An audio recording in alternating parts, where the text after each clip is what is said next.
This is a new day. Es un nuevo día between our two countries. 적대 국가 사이였던 미국과 쿠바 간의 정상회담이 열렸습니다. 미국의 대통령이 쿠바를 방문해서 정상회담을 한 것은 88년 만인데요. 반세기 넘게 이어져 온 냉전적 대립을 청산하고 새로운 실용주의적 관계로 전환해 나간다는 상징적 의미가 큰 것으로 평가가 되고 있습니다. 미국과 쿠바의 만남과 단절의 역사 88년을 살펴보도록 하겠습니다.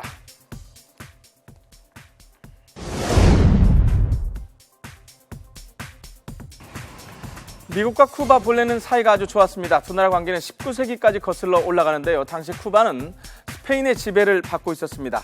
그 사이 미국과 스페인은 전쟁을 벌이게 되는데 이 전쟁에서 미국이 승리하면서 쿠바는 약 3년간 미국의 군정 통치를 받게 됩니다. 그 후에 쿠바는 1902년에 공식적으로 독립합니다. 이후에 미국과 쿠바 간에는 경제, 관광 등의 교류가 매우 활발히 이루어지는데요.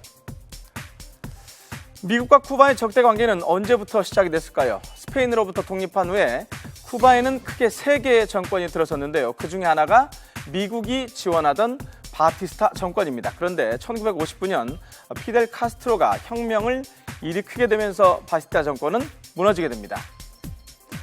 때문에 쿠바 내에서는 미국 자본이 소유했던 산업에 대한 국유화를 추진하기 시작했고 쿠바에 진출해 있던 미국 기업들의 자산도 몰수해서 쿠바와 미국은 마찰을 빚게 됩니다. 그러다가 1961년 두 나라는 국교를 단절하기에 이르게 됩니다.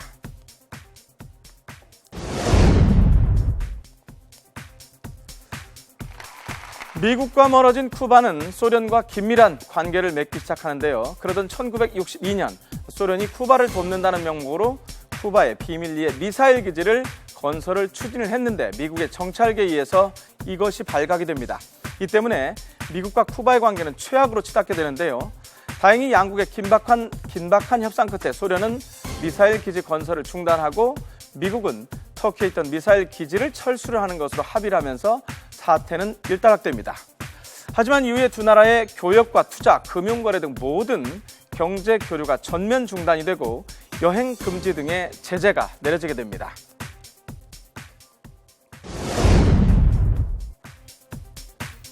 꽁꽁 얼어붙었던 두 나라의 냉각은 형 피델에게서 정권을 넘겨받은 2008년 동생 라울 카스트로가 실용 노선을 취하면서부터 풀리기 시작합니다.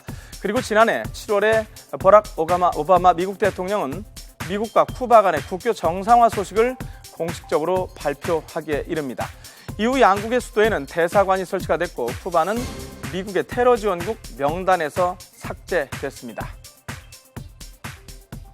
This reflects our assessment after undertaking the review that was requested by the President, our assessment that Cuba meets the statutory criteria for rescission. 또한 양국 간의 항공 협정이 체결되고 우편 업무도 재개되는 등 대쿠바 제재가 완화되면서 미국과 쿠바는 지금 새로운 관계에 접어들었습니다. 달라진 두 나라의 관계, 쿠바 시민들도 기대가 높아지고 있는데요. Aquí los cubanos, como siempre, alegres y contentos recibiéndolo. Que todo sea para bien, con nuestra identidad. A él, a Obama, aquí es una impresión muy grande para el pueblo y para la humanidad, ¿ves? Para ver si los convenios contra Cuba y Estados Unidos se lleven. 하지만 양국 앞에 놓인 과제는 아직도 많습니다. 미국의 대쿠바 금수 조치 그리고 경제 제재로 인한 쿠바의 손실보상, 과거에 쿠바가 몰수한 미국인에 대한 재산 처리 문제, 그리고 쿠바로 도망갔던 미국인 범죄자 처분 등이 과제로 남아 있습니다. 과거의 적대 관계를 청산하고 화해의 시대로 나아가는 데 합의한 두 정상, 미국과 쿠바가 앞으로 어떤 역사를 써나갈지 온 세계에 이목이 집중되고 있습니다.